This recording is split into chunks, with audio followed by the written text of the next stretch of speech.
What if everything you thought you knew about O.J. Simpson's infamous night is wrong? We've all seen the footage. We've heard the theories. What drove O.J. Simpson to commit murder that night? Was it rage, jealousy, or something deeper? In the next few minutes, you're about to uncover things that will shock you, challenge everything you know, and leave you questioning what really happened that night. This is the truth about O.J. Simpson that no one is talking about, and it's about to change the way you look at him forever. O.J. Simpson, a name that once symbolized success, achievement, and the American dream. He was the face of victory, a beloved football star who electrified the world with his talents. Commercials, endorsements, and accolades followed him everywhere he went. To the public, O.J. was the epitome of success, the perfect blend of athleticism and charm. He was the man everyone wanted to be. But beneath that carefully constructed image lay something far more complex and far more dangerous. By 1994, O.J. had it all: money, fame, a beautiful family. His life seemed like a picture-perfect fairy tale. He was living the dream many could only wish for. But appearances can be deceiving. The cracks in his personal life were starting to show, hidden beneath the facade of wealth and fame. His marriage to Nicole Simpson, once a symbol of happiness, had deteriorated. Years of tension, jealousy, and control had turned their relationship into a toxic battlefield. O.J. was struggling with more than just the pressure of his public life. He was battling demons inside his own home. Behind the smile was a man who could no longer control his emotions, and that would soon have devastating consequences. On the evening of June the 12th, 1994, Nicole Simpson dined at Mezzaluna Trattoria in Brentwood, California, where Ron Goldman was a waiter. During her visit, her mother accidentally left behind a pair of glasses. Later that night, Ron arrived at Nicole's condominium to return the glasses. Just a simple act of kindness placed Ron at the scene during the fatal attack, intertwining his fate with Nicole's in a way no one could have anticipated. To O.J., this wasn't just a casual night out. It represented betrayal. It was a painful reminder that Nicole had moved on, and it triggered something in him, a darkness that had been quietly brewing. For years, psychologists and experts have tried to unravel what was going on inside O.J. Simpson's mind on that fateful night. Was he simply a man overcome by emotion, acting out of uncontrollable rage? Experts argue that when a person feels backed into a corner, rejected or betrayed, the brain reacts in ways that can cloud judgment and override reason. The limbic system, the part of the brain responsible for emotional processing, becomes dominant. This is often referred to as the rage switch. It's a phenomenon where emotions, such as anger or jealousy, can hijack the mind, leading a person to do things they would never have done under normal circumstances. And O.J. might have been the perfect example of someone who had that switch flipped. Over the years, their marriage had been filled with allegations of abuse, emotional manipulation, and a slow erosion of trust. Despite their outward appearances, the reality was that their home was often a battlefield. The love that once existed between them had long turned to resentment, and that resentment grew every time Nicole tried to break free. Nicole's final moments, as terrifying as they were, gave us a glimpse into what she had been living with. In her last 911 call, there was a clear sense of fear in her voice, fear of the man who had once promised to love and protect her. Was she always in danger? Did she sense the storm that was brewing in O.J. long before that tragic night? It was a warm summer night in Los Angeles, quiet, almost peaceful. O.J. Simpson had just returned from a trip. Meanwhile, outside Nicole's home, the night was about to take a deadly turn, one that would send shockwaves across the world. At some point that night, O.J. left his house. Was it planned? Or was it spontaneous, a reaction to a rising storm of emotions? His white Bronco cut through the quiet streets of Brentwood, seemingly unaware of the horrors that were about to unfold. At approximately 10:15 p.m., Nicole and Ron met their tragic and violent end, their lives cut short in a brutal attack. The crime scene would later reveal chilling details of the murders, but the question remains: how could a man with so much fame, fortune, and family become a killer?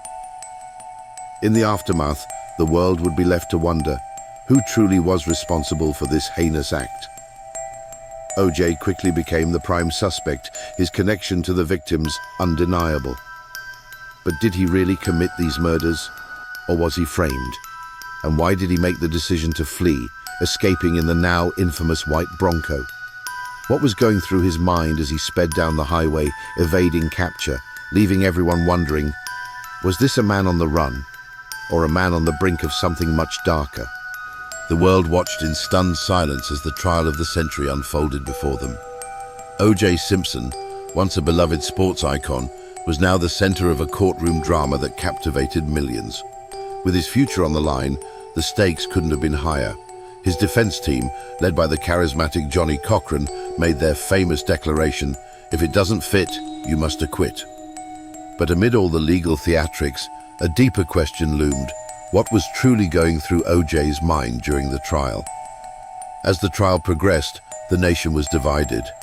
Television screens were filled with images of the courtroom, and millions of Americans were glued to their TV sets, dissecting every moment. The media frenzy surrounding the trial was unmatched. The public was obsessed, not just with the evidence, but with the drama playing out in real time. O.J., once again, became the focus of a spectacle, this time as the accused, not the hero. In the courtroom, O.J. sat stoically, his emotions hidden behind a carefully crafted mask. Was he guilty, or was he playing the role of the victim? A man wrongfully accused, caught in a web of media and racial tension. His demeanor seemed to signal both confusion and resolve. Was he overwhelmed by the mounting evidence against him, or was he convinced of his innocence? Could he be innocent? Or had he come to believe his own narrative of events? The more the trial continued, the more people asked, what if O.J. didn't do it? What if the system was flawed? As the defense team expertly turned the case into a battle of perceptions, they sparked doubt in the minds of many. And soon, the trial was no longer just about guilt or innocence. It became about the public's perception of O.J. Simpson as a person and a symbol of something much larger than the case itself. After months of intense scrutiny, the verdict came down. O.J. Simpson was acquitted of the murders of Nicole Brown Simpson and Ron Goldman. The courtroom erupted in chaos, with some cheering and others in disbelief. But the question still lingers. Did justice truly prevail, or was there something darker at play? Was the system manipulated, or was O.J. simply the beneficiary of a fortunate set of circumstances? In the years that followed, O.J.'s life spiraled. He faced a civil trial where he was found liable for the wrongful deaths of Nicole and Ron, leading to a hefty financial judgment. Yet, his struggle wasn't over. O.J. would later become embroiled in a completely different legal matter, convicted of armed robbery in 2008. His attempts to reclaim his life were overshadowed by his past. Through it all, however, one thing remained clear. O.J. Simpson's mind was never at peace. In 2017, after serving time for the robbery conviction, O.J. was released from prison. But the questions that had haunted him for years, questions about his involvement in Nicole and Ron's deaths, remained unanswered. In a television interview, O.J. appeared calm, almost nonchalant, as he discussed his time behind bars. But was there genuine remorse in his words? Or was this just another performance? A man trying to reframe the narrative of his life? An alternative theory suggests that Jason Simpson, O.J.'s eldest son, may have been responsible for the crimes. Let's delve into the evidence supporting this hypothesis. At the time of the murders, Jason Simpson was 24 years old, working as a chef in Los Angeles. He had a documented history of mental health challenges, including a diagnosis of intermittent rage disorder.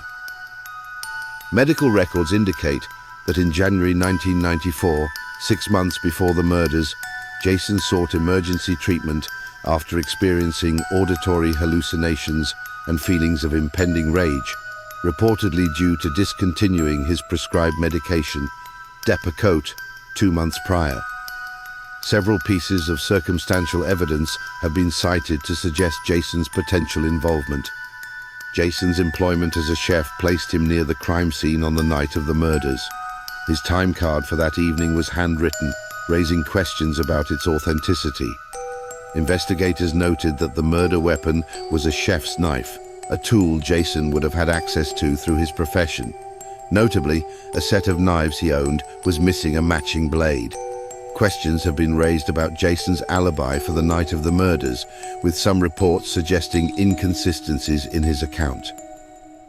Proponents of this theory argue that O.J. Simpson's actions following the murders, such as his infamous low-speed Bronco chase and erratic behavior, could be interpreted as attempts to protect his son rather than indications of his own guilt.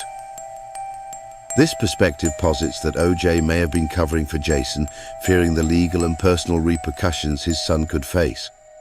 While the Jason Simpson theory presents an alternative narrative to the tragic events of 1994, it's important to note that Jason Simpson has never been charged or officially named a suspect in connection with the murders. The theory remains a topic of debate and speculation, highlighting the complexities and enduring intrigue surrounding this case. The truth is, we may never fully understand what happened that night, but we can't stop asking questions, and now we turn it over to you. Let us know your thoughts in the comments. Was O.J. guilty? Was there someone else involved? We want to hear from you.